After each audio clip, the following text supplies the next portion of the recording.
మద్యపానానికి సంబంధించిన disorders, alcohol use డిసార్డర్స్లో మనం ఒకసారి మళ్ళీ లక్షణాల గురించి మాట్లాడుకుంటే one of the cardinal symptoms, core symptoms వచ్చేసి హార్మ్ఫుల్ యూస్.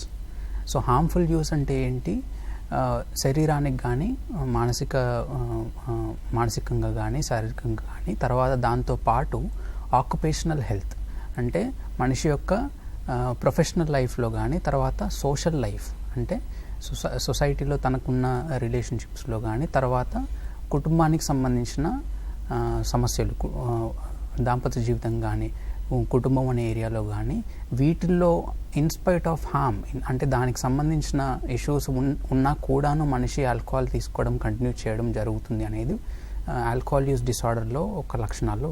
అయితే కుటుంబం మీద ఎట్లాంటి భారం పడుతుంది అనేది, ఎట్లాంటి ఎఫెక్ట్ పడుతుంది అనేది మనం కుటుంబానికి సంబంధించిన రోల్స్ అండ్ రెస్పాన్సిబిలిటీస్ అంటే ఆ మనిషికి ఆ కుటుంబంలో ఉండే రోల్స్, రెస్పాన్సిబిలిటీస్, తన బాధ్యతలు కానీ, కర్తవ్యాలు కానీ అవి ఏవేవైతే ఉంటాయో వాటిని కనుక మనం పరిశీలిస్తే ఎఫెక్ట్ ఎట్లా కనిపిస్తుందో అని చెప్పేసి మనకు అర్థమవుతుంది.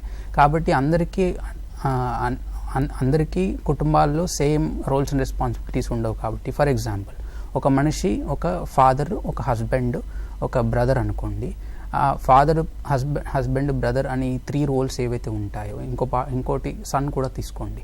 ఇలా 4 రోల్స్ ఏవైతే ఉంటాయో ఆ 4 రోల్స్కి సంబంధించిన మనుషులు ఎవరైతే ఉంటారో అంటే భార్యతో దాంపత్యం ఉంటుంది కాబట్టి భర్త, కాబట్టి భార్య, తర్వాత పిల్లలతో ఫాదర్హుడ్ ఉంటుంది కాబట్టి పిల్లల దగ్గర, తర్వాత సన్ అంటే తల్లిదండ్రుల దగ్గర సన్ అనే రిలేషన్షిప్ ఉంటుంది కాబట్టి ఎవరెవరైతే ఇన్వాల్వ్ అయి ఉంటారో ఆ రిలేషన్షిప్స్లో వారికి సంబంధించిన ఒకటి కమ్యూనికేషన్లో చాలా ఎక్కువగా ఎఫెక్ట్ పడుతుంది. రెండవది ట్రస్ట్లో, తర్వాత మూడవది వారికి ఉన్న బాధ్యతలు నిర్వర్తించే ప్రాసెస్లో హ్యాండ్లింగ్ ది సిట్యువేషన్, తర్వాత రెస్పాన్సిబిలిటీ రోల్ ఆ పర్టికులర్ సిట్యువేషన్లో దాని మీద ఎఫెక్ట్ పడడము.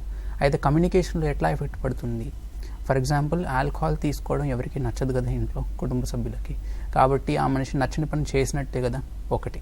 సో దానికి సంబంధించిన డైనమిక్స్ అనేవి ఎఫెక్ట్ అవుతూ ఉంటాయి. నచ్చని పని చేయడం ఒకటి, దాని వలన హామ్ జరుగుతుంది కదా, ఆ మనిషికి శారీరకంగా, మానసికంగా హామ్ జరుగుతుంది కదా.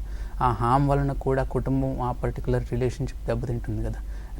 మూడవది ఆ మనిషి తాగి ఉన్నాడు అనుకోండి. తాగి ఉన్న సందర్భంలో ఆ మనిషికి సంబంధించిన రిలేషన్షిప్ ఎవరైతే ఉంటారో ఆ భార్యతో కానీ, పిల్లలతో కానీ, తల్లిదండ్రులతో కానీ మాట్లాడే ప్రాసెస్లో మనం ఇందాక చెప్పుకుని ఉన్నాం, కొద్దిగా ఇన్హిబిషన్ కంట్రోల్ అనేది ఎక్కువగా ఉండదు. సో ఇన్హిబిషన్ కంట్రోల్ అనేది తగ్గడం వలన, విచక్షణ తెలియకపోవడం వలన మాట్లాడే ప్రాసెస్లో, కమ్యూనికేట్ చేసే ప్రాసెస్లో నోటికి ఎంత వస్తే అంత మాట్లాడడము, తర్వాత డొమెస్టిక్ వైలెన్స్, ఫిజికల్ వైలెన్స్ జరగడం, ఇలాంటివి జరుగుతూ ఉండే క్రమంలో ఆబ్వియస్లీ ఆ రిలేషన్షిప్ అనేది ఎఫెక్ట్ అవ్వడము. ఎవరైనా తిట్టించుకోవడం, కొట్టించుకోవడం సరదా అని చెప్పేసి చూడరు కదా, ఎఫెక్ట్ అవుతూ ఉంటారు కదా, బాధపడుతూ ఉంటారు కదా. ఇప్పుడు ఆల్కహాల్ తీసుకున్న మనిషి చూపించే ప్రవర్తన కానీ, మాటలు కానీ, ఆల్కహాల్ తీసుకున్న కొంత సమయంలో ఆయన చేసేవి ఆయనకు గుర్తుండవు, ఆ మనిషి చేసే మనిషికి గుర్తుండవు. కానీ ఆ మనిషి అప్పుడు చేస్తున్న ప్రవర్తన, చూపిస్తున్న ప్రవర్తన, మాట్లాడే మాటలు ఎవరైతే వింటారో, చూస్తారో, ఎవరైతే అనుభవిస్తారో వాళ్ళు మాత్రం గుర్తుపెట్టుకునే అవకాశం ఉంటుంది. ఇందాక చెప్పిన మెమరీ ప్రాబ్లము ఆ తాగే మనిషికి ఉండే అవకాశం ఉంటుంది, కానీ ఆ తాగే మనిషి వల్ల చూపించే ప్రవర్తన వలన ఎఫెక్ట్ అయ్యే మనుషులకు మాత్రం మెమరీ ప్రాబ్లం ఉండదండి. వాళ్ళు ఖచ్చితంగా ఎఫెక్ట్ అవుతారు, గుర్తుపెట్టుకుంటారు. కొంతమంది దాన్ని ఒక ట్రమాటిక్ ఈవెంట్గా ప్రాసెస్ చేసి ఒక ట్రామాగా గుర్తుపెట్టుకోవడం జరుగుతుంది. దానివలన కుటుంబంలో రిలేషన్షిప్ బేస్ చేసుకొని ఏ రిలేషన్షిప్ దాన్ని బట్టి రకరకాల ఎఫెక్ట్లు మనం చూస్తూ ఉంటాం కుటుంబాల్లో.